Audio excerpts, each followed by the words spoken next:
بندہ مختلف قسم کی نیکیوں کو انجام دے کر، مختلف قسم کے نیک اعمال کو کر کے اپنے گناہوں کو جلاتا ہے، تو گناہوں کو ختم کرتا ہے، اسی لیے اس کا نام رمضان رکھا گیا۔ اب اگر ہم نیک اعمال نہ کریں، اب اگر ہم نماز کا اہتمام نہ کریں، ہم اگر قیام اللیل کا اہتمام نہ کریں، تلاوت قرآن کا اہتمام نہ کریں، صدقہ و خیرات کا اہتمام نہیں کریں، تو پھر اس کے مطلب ہے کہ ہم اپنے گناہوں کو جلا نہیں سکتے۔ جلانا اگر چاہتے ہیں تو ان چیزوں کا اہتمام کرنا چاہیے۔ اور بڑی خوش نصیبی کی بات ہے کہ اللہ رب العالمین نے اس مہینے کے اندر کئی ایک عبادت کو جمع کر دیا ہے۔ روزہ اسی مہینے میں، نماز بھی اسی مہینے میں، زکات بھی زیادہ سے زیادہ اسی مہینے میں دینے کو کہا گیا۔ تو اکثر کئی ایک عبادت اس مہینے میں جمع ہو جاتی ہے، اسی وجہ سے اس مہینے کو خیر المہینہ، سب سے بہترین مہینہ کہا گیا، اس لیے کہ اس مہینے میں ایک بھلائی کو جمع کر دیا۔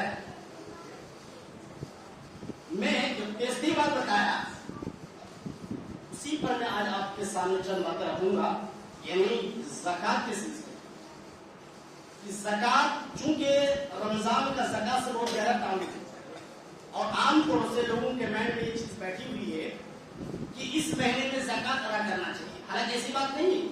زکات کے لیے کوئی شرط اور ضروری نہیں ہے کہ ہم اسی مہینے میں زکات ادا کریں۔ آپ کبھی بھی جب بھی آپ کا مال نصاب کو پہنچ جائے آپ زکات ادا کر سکتے ہیں، ضروری نہیں کہ آپ رمضان ہی کو نکالیں۔ برابر تو اس مہینے میں چونکہ عام لوگ زکات ادا کرتے ہیں، اسی لیے ہم نے سوچا، اور میرے ایک دوست نے ہم سے سوال بھی کیا تھا زکات کے سلسلے میں، اسی سلسلے میں آج ہم نے سوچا کہ آپ کو کچھ باتیں بتا دوں، شاید کہ آپ کے ہاتھ میں مفید ہے۔ پہلی چیز اس سلسلے میں جاننا چاہیے کہ زکات ہے کیا چیز۔ زکات اسلام کے 5 اراکین میں سے ایک رکن ہے، اس لیے ہم نے حدیث پڑھی کہ بنی الاسلام علی 5، اسلام کی جو بنیادیں رکھی گئی ہے 5 چیزوں پر رکھی گئی ہے، ان میں سے ایک چیز ہے ایتاء الزکات، زکات کو دینا۔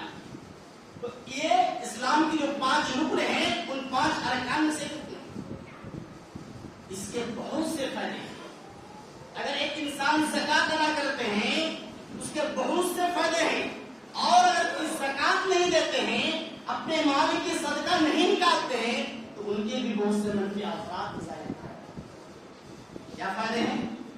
سب سے پہلا جو فائدہ ہے وہ تو یہ ہے کہ زکات دینا ایمان کی علامت میں سے، اس کی علامت میں سے، ایمان کی علامت میں سے۔